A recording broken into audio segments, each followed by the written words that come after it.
Antoine Berg commence. Please repeat after me. I swear by Almighty God. I swear by Almighty God. That the evidence that I give. That's right. Repeat it. Repeat it. No, repeat what I said. What you said when? That the evidence that I give. That the evidence I give. Shall be the truth and. It will, and nothing but the truth. Please, just repeat after me. Shall be the truth and. I'm not a scholar, you know. We can appreciate that. Just repeat after me. Shall be the truth and. Shall be the truth and. Say nothing. Okay.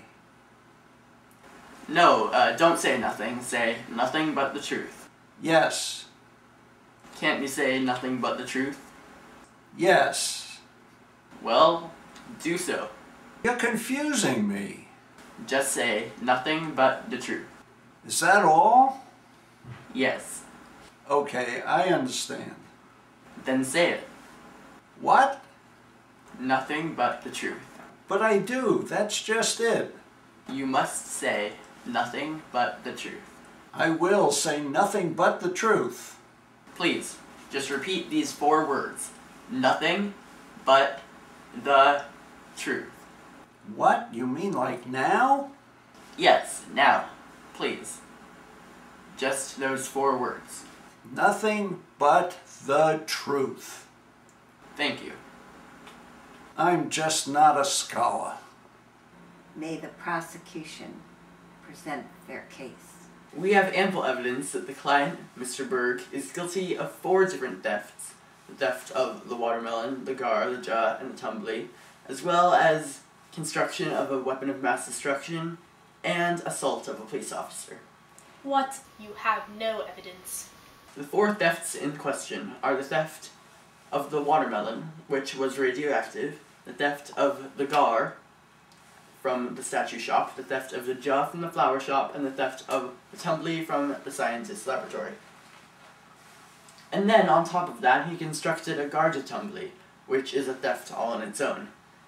On top of that, he assaulted a police officer when we cornered him in his warehouse where he had constructed the garja tumbly. This client is guilty. What makes you so sure it was Mr. Berg who stole all of those? Well, first of all, we found him with the garja tumbly, which means he had to have stolen the gar, the jaw, and the tumbly to make it. Touché. But that's not all. We can tell that it's him that stole the radioactive watermelon, because at every crime scene, we found watermelon seeds.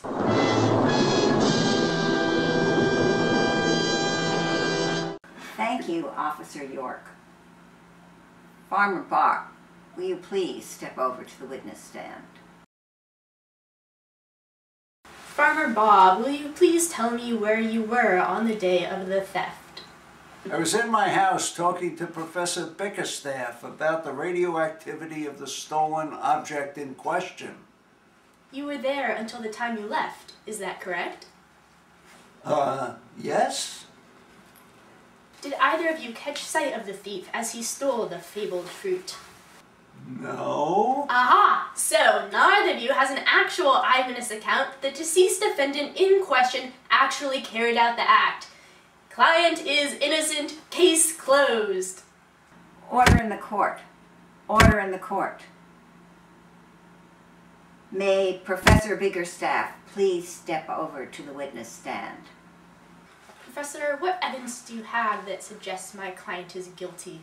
Her client was killed by a radioactive tumor to the brain, probably caused by the radioactive watermelon. And how are you so sure that that was the cause of death? Because I performed an autopsy on him. And how many autopsies have you performed on dead people? All of my autopsies are performed on dead people. And do you remember the time that you examined the body? The autopsy started at around 8:30 p.m. And Mr. Berg was dead at the time? No, he was sitting on the examination table wondering why I was doing an autopsy on him. Before you performed the autopsy, did you check for a pulse? No. Did you check for blood pressure? No. Did you check for breathing? No. Ha. So then, is it possible that Mr. Berg was alive when you started the autopsy? If so, then you, sir, are charged with murder. No. How can you be so sure, Professor?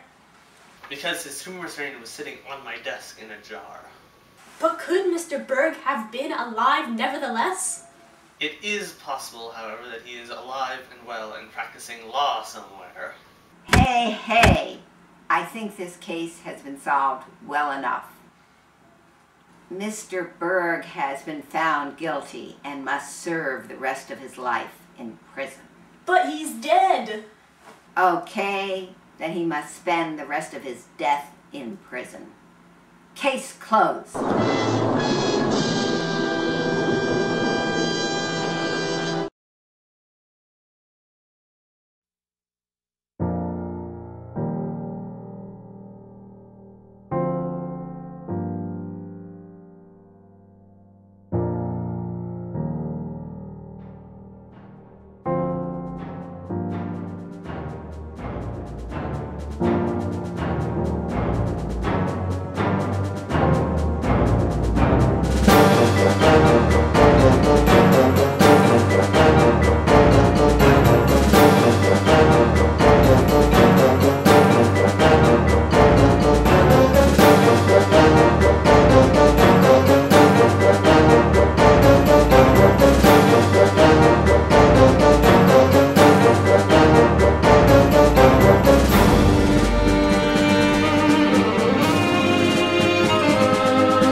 Ha ha ha ha! Those fools never suspected that it was me behind all of this. Yes, that's right, it was all my grand scheme. I was the one who killed all the plants surrounding the watermelon, and I was the one who convinced Farmer Bob that it was radioactive. My accomplice, Antoine Berg, stole it for me while I was distracting that farmer. Antoine then proceeded to steal all the other pieces of the garden tumbly, purposefully leaving behind watermelon seeds to ensure his capture. I even let him into my own laboratory to steal that tumbly. He then faked his death, swallowing a pill I made for him to make him appear dead. I volunteered to do the autopsy so the court wouldn't realize that he was actually dead. I had promised him a share of the world domination, but I changed my mind and disposed of him during the autopsy. Did it work? Do you think I'm dead? Well, you should be. And now that no one is on the case of the stolen garden tumbly, I'm free to do whatever I please with it. Explode it.